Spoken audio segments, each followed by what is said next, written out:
Hari ke-7 pencarian pendaki hilang di Gunung Binaya, Maluku belum ditemukan. Hari ke-7, tepatnya Kamis 1 Mei 2025, pencarian Firdaus Ahmad Fauzi yang hilang di jalur Nasapeha Gunung Binaya belum membuahkan hasil. Pencarian pendaki asal Bogor, Jawa Barat itu masih terus dilakukan hingga saat ini. Kepala Kantor Pencarian dan Pertolongan atau Basarnas Ambon, Muhammad Arafah, dalam rilis yang diterima tribunambon.com mengatakan, tim telah melakukan berbagai upaya pencarian, namun korban belum ditemukan. Lanjut dikatakan dalam pencarian tim SAR gabungan dibagi menjadi 4 regu, di mana di tim 1 menyisir lokasi kejadian sejauh 600 meter dan bermalam di pos 5 atau shelter Nasapeha. Tim 2 menjelajahi jalur dari pos 1 hingga desa Piliana sepanjang 10 km dan bermalam di Piliana.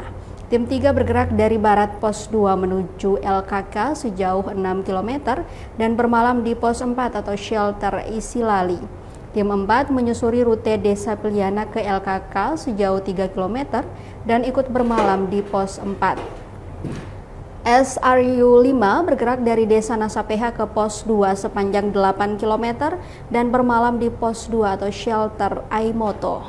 Arafah menambahkan, menurut anggota di lapangan, saat pencarian kondisi cuaca berkabut dan dingin serta terbatasnya akses komunikasi menjadi hambatan utama dalam pencarian. Meski begitu, tim SAR gabungan tetap berupaya maksimal.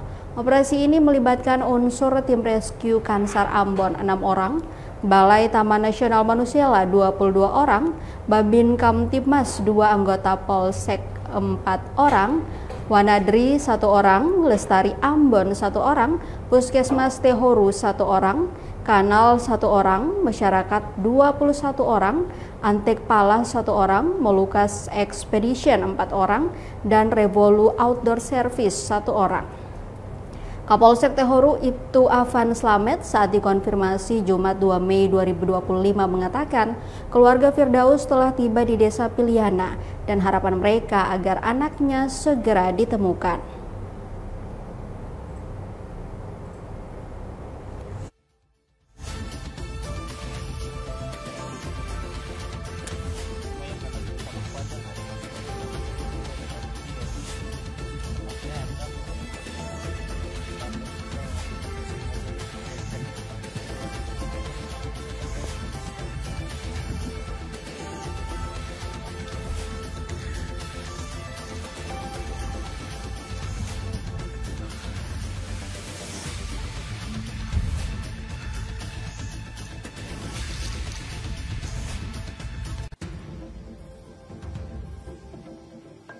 Download Tribun X sekarang, menghadirkan lokal menjadi Indonesia.